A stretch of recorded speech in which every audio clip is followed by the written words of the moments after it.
भज मन गोविंदा गोविंदा गोपाला गोविंदा गोपाला गोविंद गोविंद गोपाल भज मन गोविंदा गोविंद गोविंद गोपाल भज मन गोविंदा गोविंदा गोपाला गोविंदा गोपाला गोविंद गोविंद गोपाल भज मन गोविंदा गोविंद गोविंद गोपाल भज मन गोविंदा गोविंदा गोपाला गोविंदा गोपाला गोविंद गोविंद गोपाल भज मन गोविंदा। सभी पुण्य आत्मा पूरी एकाग्रता के साथ एक एक शब्द को हृदयंगम करें। मैं कल की लीला को भूल जाऊं सुनाना, इससे पहले आपसे निवेदन करूंगा, कल आपको जो लीला सुनाई गई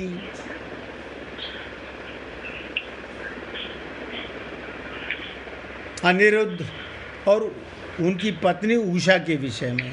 उषा कौन थी? बाणासुर की पुत्री थी। और अनिरुद्ध कौन थे? भगवान श्री कृष्ण के पुत्र थे। भाई जी अपने मोबाइल की आवाज़ बंद कर लीजिए। तो हमने बताया कि उषा ने एक स्वप्न देखा और स्वप्न के अंदर बहुत सुंदर विराट स्वरूप, यानी एक तरीके से ऐसा सुंदर जो उसने पहले कभी नहीं देखा था। और वो जाग कर के भी उसे तलाशने लगी। सब ने कहा कि आपने रानी साहिबा, राजकन्या, आपने ये स्वप्न देखा है। स्वप्न सच्चा नहीं होता, वो मानने को तैयार नहीं। उसकी एक सखी थी चित्रलेखा, वो आप जैसा मुख से बोलोगे वैसा चित्र बना देती थी और उसे योग विद्या भी उसे प्राप्त थी। ये उसको पता था। उसने अपनी सखी को बुलाया, चित्रलेखा को, उसे बताया कि देख मैंने रात सपने में ऐसे ऐसे राजकुमार को देखा और वो मेरे साथ था, आलिंगनबद्ध था, हम दोनों प्रेम मुद्रा में थे। तू जो मैं बता रही हूँ वैसा चित्र बना। चित्रलेखा ने जैसा वो बोलती गई वैसा बना दिया। अब वो देख करके उषा तो खिल गई, बिल्कुल सही, यही मैंने देखा था। फिर कहा तू तो योग की माध्यम से जाकर देख सकती है, ये कौन है? योग की शक्ति से चित्रलेखा ने देखा और कहा ये तो मुझे यादव वंश का कोई राजकुमार नजर आता है।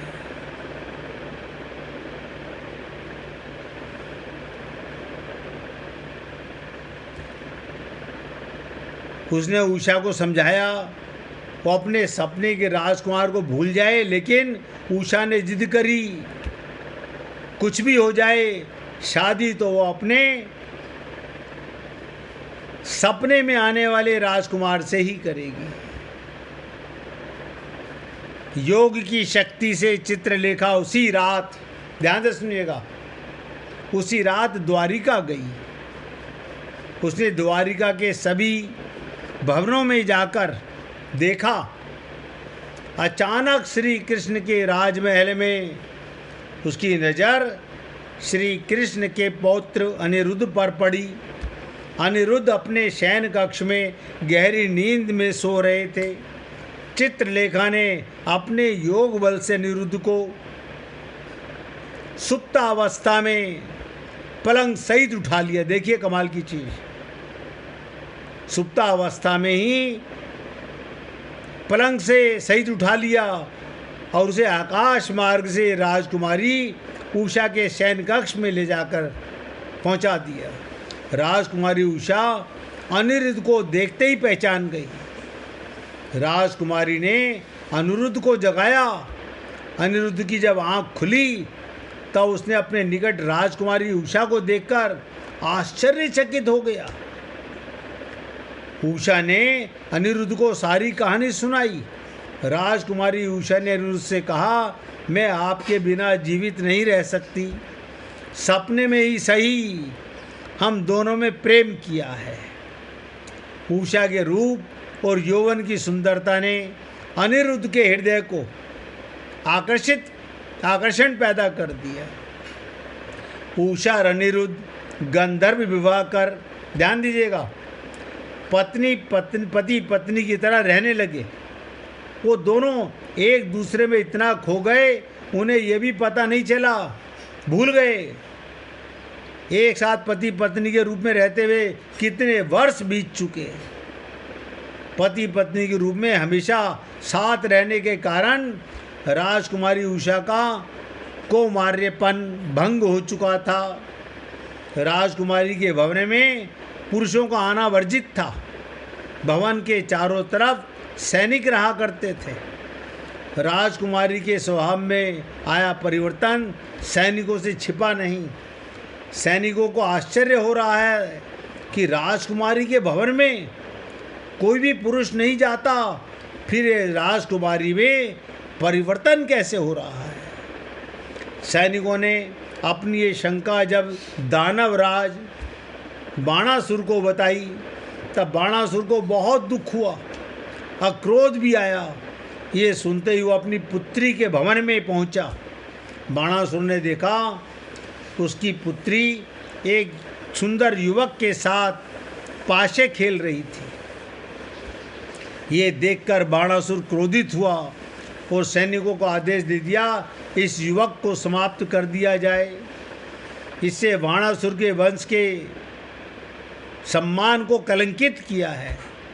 अनिरुद्ध अपने आप को सैनिकों के बीच घिरा देखकर शस्त्र उठा लिया और बाणासुर के सैनिकों का संहार करना शुरू कर दिया। बाणासुर के सैनिक अकेले अनिरुद्ध को नहीं हरा सके। ध्यान से सुनिएगा, अकेले अनिरुद्ध को पूरी सेना नहीं हरा सकी। अपने सैनिकों को अति संहार होते देखकर बाणासुर ने नागपाश से अनिरुद्ध को बांधकर कारागार में डाल दिया। अपने शयन कक्ष में सोए हुए अनिरुद्ध को गए हुए 4 महीने बीत चुके थे। द्वारिका के निवासी इस घटना से अत्यंत दुखी और चिंतित थे। अनिरुद्ध को खोजने में उन लोगों ने कोई कसर नहीं छोड़ी, लेकिन अनिरुद्ध का कहीं पता नहीं चला। अचानक एक दिन नारद जी द्वारिका आए। नारद जी ने भगवान श्री कृष्ण को शोणितपुर में अनिरुद्ध और उषा के साथ प्रेम प्रसंग का बाणासुर के साथ अनिरुद्ध को नागपाश में बांधे जाने की सारी घटना विस्तार पूर्वक सुनाई। अब ये मत समझिएगा कि भगवान श्री कृष्ण को नहीं पता होगा, उन्हें सब पता है, लेकिन भगवान भी लीला कर रहे हैं। बाणासुर शंकर भगवान का भक्त था। उसकी 1000 भुजाएं थी। बाणासुर ने अपनी 1000 भुजाओं से शंकर भगवान की आराधना करके शिव जी को विवश कर दिया था। उसने शिव जी से वर मांगा था कि वो अपने गणों के साथ राजधानी शोणितपुर में हर समय रहेंगे और शत्रु का आक्रमण होने पर हमेशा उसकी रक्षा करेंगे। बाणासुर को अपनी शक्ति और शंकर भगवान के द्वारा दिए गए वरदान पर बहुत घमंड हो गया था। एक बार बाणासुर ने भगवान शिवजी से कहा मेरी 1000 भुजाएं हैं, ये सभी भुजाएं युद्ध करने के लिए बेचैन हो रही हैं। मुझे कोई भी ऐसा योद्धा इस संसार में दिखाई नहीं देता जिसके साथ मैं युद्ध कर सकूं। भगवान शंकर को बाणासुर के इस घमंड से बहुत गुस्सा भी आया। भगवान शिव जी ने उसे एक ध्वज देते हुए कहा, बाणासुर, तुम इस ध्वज को अपने नगर के सिंह द्वार पर लगा देना। जिस दिन ये ध्वज अपने आप गिर जाएगा, उस दिन तुम समझ लेना तुम्हारे जैसा कोई शक्तिशाली योद्धा तुम पर आक्रमण करने के लिए आ गया है। जब श्री कृष्ण को नारद जी के द्वारा ये ज्ञात हुआ कि अनिरुद्ध बाणासुर की राजधानी शोणितपुर में बंदी है, तब यादवों की विशाल सेना लेकर भगवान शोणितपुर पर आक्रमण कर दिया और यादवों के आक्रमण करते ही नगर के सिंह द्वार पर लगा शंकर भगवान के द्वारा दिया गया ध्वज उखड़कर जमीन पर गिर पड़ा।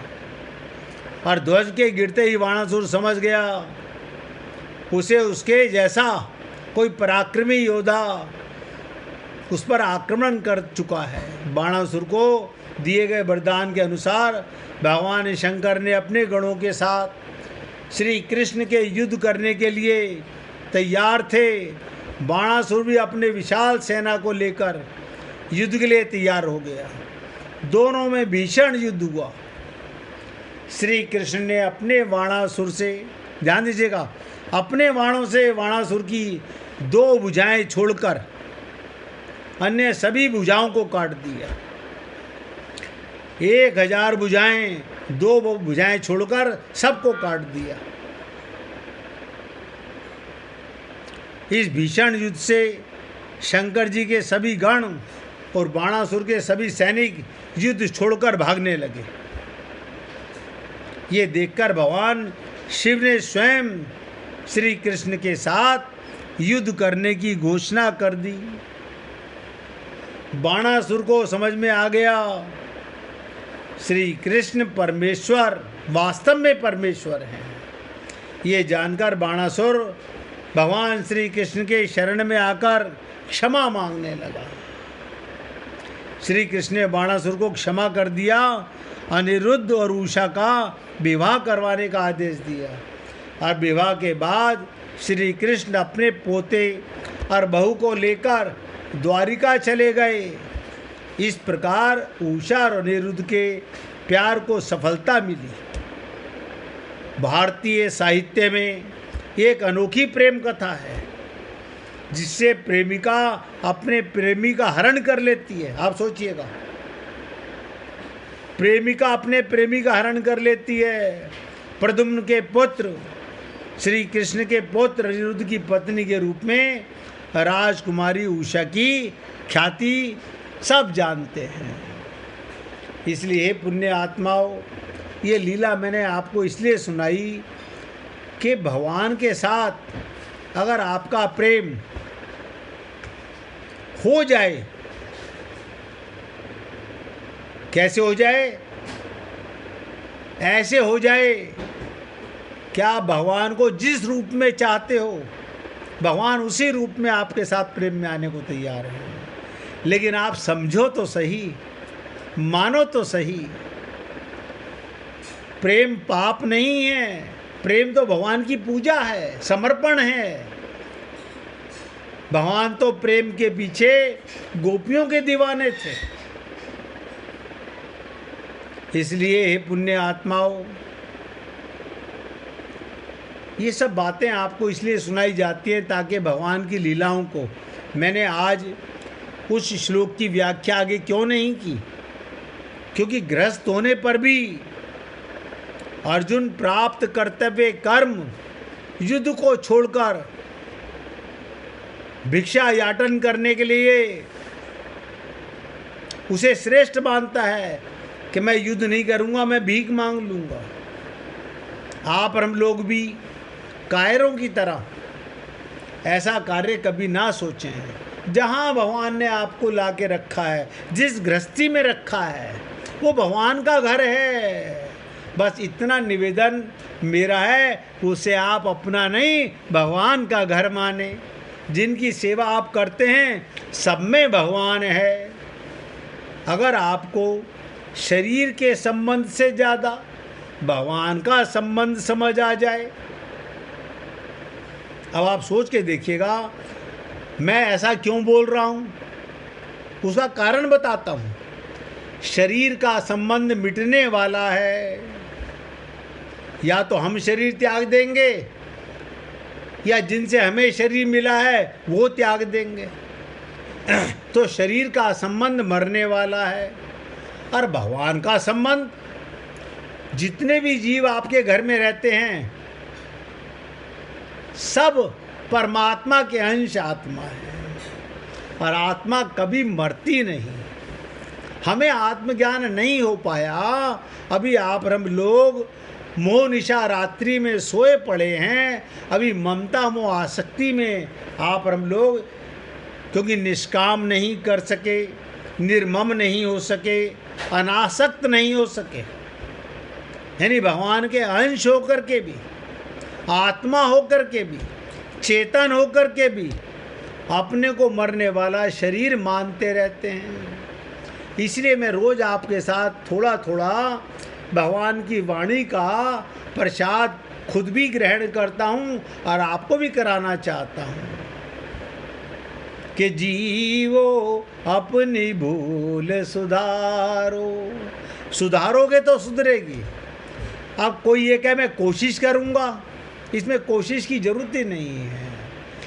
परमात्मा से बड़ा रिश्ता हमारा किसी से नहीं है, और परमात्मा का सदा से रिश्ता है।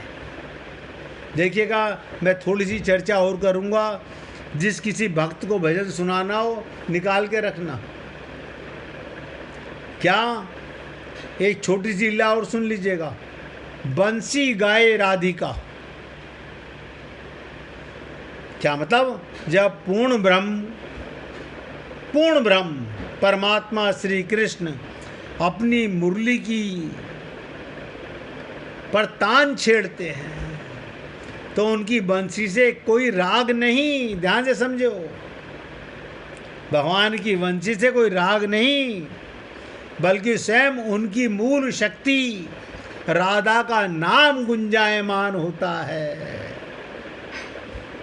भगवान की वंशी प्रेम का नाम लेती है, और प्रेम नाम राधा का है।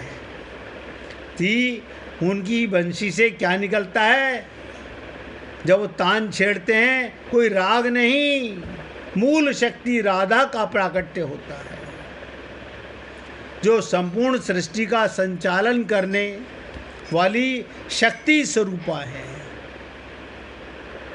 उनके इस अलौकिक प्रभाव में आकर श्याम, ध्यान दीजिएगा, भगवान श्री कृष्ण अपनी सत्ता और अपनी सुध बुद्ध सब भूल जाते हैं। देखो प्रेम की क्या पराकाष्ठा है। बांसुरी में भी भगवान का चित्त के जो राग निकलते हैं वो राधा का प्रेम नाम निकलता है, और वो अपनी सुध बुद्ध खो बैठते हैं। तो कहने का तात्पर्य, सब भूल जाते हैं। यहाँ श्री कृष्ण का सुध बुद्ध खोना हमें ये दर्शाता है क्या, शक्ति के बिना शक्तिमान भी निश्चेष्ट है। वो पूरी तरह राधा जी के प्रेम, वो शक्ति के वशीभूत है। कई बार आप लोगों से निवेदन किया गया, भगवान प्रेम के बस में है, और आप सब, एक विचित्र बात बताने जा रहा हूँ, आप सब राधा स्वरूपा हो, आत्मा हो। आत्मा स्त्रीलिंग है और भगवान श्री कृष्ण अकेले पुरुष हैं। अब आप सोचिएगा, हमारे अंदर वो भाव क्यों नहीं प्रकट हो रहा कि भगवान हमारे बस में हो जाएं। गोपियों के बस में भगवान हो गए, राधा के बस में भगवान हो गए, लेकिन आप और हम लोग प्रेम स्वरूपा आत्मा स्वरूप होते हुए भी भगवान को भी बस में कर सकते हैं। यानी कैसे बस में कर सकते हैं? भगवान की ताकत नहीं, शक्तिमान की ताकत नहीं, उसके पास वो शक्ति नहीं, हमारा त्याग कर दे। देखिए कमाल की चीज़, भगवान की हिम्मत नहीं, हमारा त्याग कर दें। लेकिन मुश्किल क्या है? हमें अपनी शक्ति का पता नहीं, हमें अपनी शक्ति का पता नहीं। इसीलिए भगवान श्री कृष्ण कहते हैं, मैं कहाँ रहता हूँ? भक्तों के हृदय में। भक्तों के हृदय का मतलब जहाँ जो भक्त जिसे आत्मज्ञान हो जाता है, मैं उसके हृदय में गुलाम बन के उसके सारे कार्य करता हूँ। आप अपने को कर्ता मानते हो, अगर प्रेम जाग जाए, आत्मज्ञान जाग जाए, तो ये आपका सारा कर्म करते हो तुम कन्हैया, मेरा नाम हो रहा है। सब कुछ भगवान करते हैं, ये भ्रम सदा के लिए मिट जाए। तो निवेदन करता हूँ, ये जो लीलाएं आप सुनते हो, कहते ना, जग सृष्टि करे राधा, जग पालन कर राधा, जग प्रलय करे राधा। धरती राधा स्वरूपा है, गंगा राधा स्वरूपा है, आप सब पुण्य आत्मा भी राधा स्वरूपा हो। लेकिन हम सब आत्मा होते हुए भी, परमात्मा की शक्ति होते हुए भी अपने शक्तिमान को नहीं पहचान रही, अपने को काया मान के, मिट्टी को शरीर मान करके इस संसार के माया जाल में पूरी तरह बिखर गए। इसलिए हे पुण्य आत्माओं, कोशिश करो, आत्म जागृति में एक बार जाग जाओ, अपने आप कर्म योग होने लगेगा। कहते ना, आग लगे बस्ती में, मस्त राम मस्ती में। इतने मस्त हो जाओ कि सब कार्य भगवान के निमित्त छोड़ दो, क्योंकि शक्तिमान वो है, कर्ता वो है, हमें तो केवल निमित्त बनाता है। इन शब्दों को इसलिए आपसे निवेदन करता हूँ, अगर अब नहीं जागे तो बहुत देर हो जाएगी। जिस दिन जाग गए उसी दिन से आपको प्रमाण भगवत प्रेम के मिलने लगेंगे और आप आनंद विभोर होने लगेंगे। निवेदन करना मेरा कार्य है, सुनना मानना आप पुण्य आत्माओं का कार्य है। आज अपने शब्दों को यहाँ विराम दूंगा, कल इससे आगे इसी श्लोक की चर्चा और करेंगे। अब आप भाई जी सुनाना चाहती हैं भजन?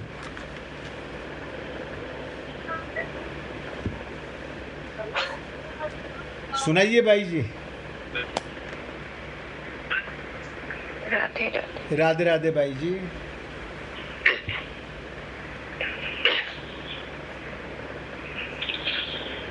मेरे प्रियतम तुम घर आओ ना, मेरे प्रियतम तुम घर आओ ना, आओ ना तुम, आओ ना, आओ ना तुम, आओ ना मेरे प्रियवर तुम घर आओ ना। झाड़ू लगाऊं, सेज बिछाऊं, राह निहारूं तुम आओ ना, मेरे प्रियवर तुम घर आओ ना, मेरे स्वामी तुम घर आओ ना। चादर को मैं मल मल धोऊं,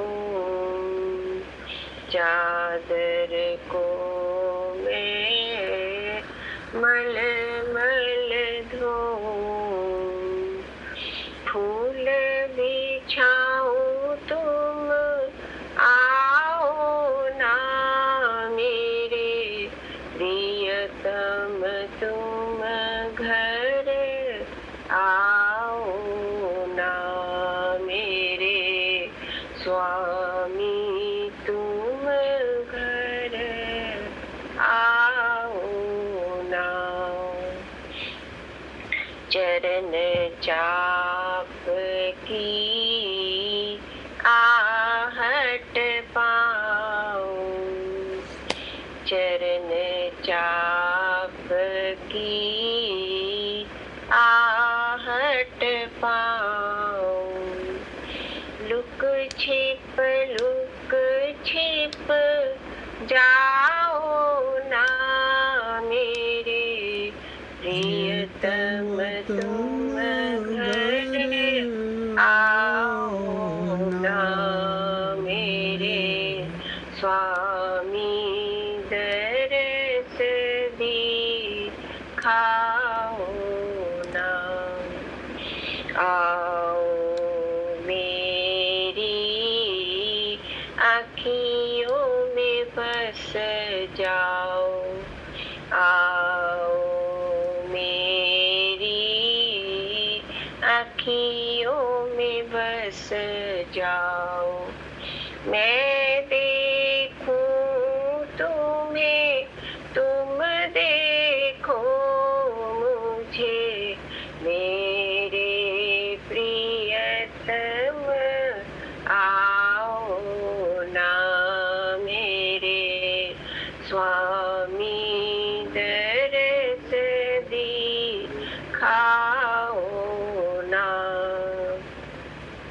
तुमसे मिल मैं हिल मिल बैठूं, तुमसे मिल मैं हिल मिल बैठूं, जीवन सफल ये हो जाए मेरे प्रियवर, तुम घर आओ ना मेरे स्वामी, दरस दिखाओ ना। आओ मेरे प्यारे प्रियतम, आओ मेरे प्यारे प्रियतम, तुम बिन ये समय जाए ना मेरे प्रियवर, तुम घर आओ ना मेरे स्वामी, दरस दिखाओ ना। बोलिए वृंदावन बिहारी लाल की जय, जय श्री राधे, जय जय श्री राधे। बोलिए लाल जी का मंगल हो, सभी भक्तों का मंगल हो।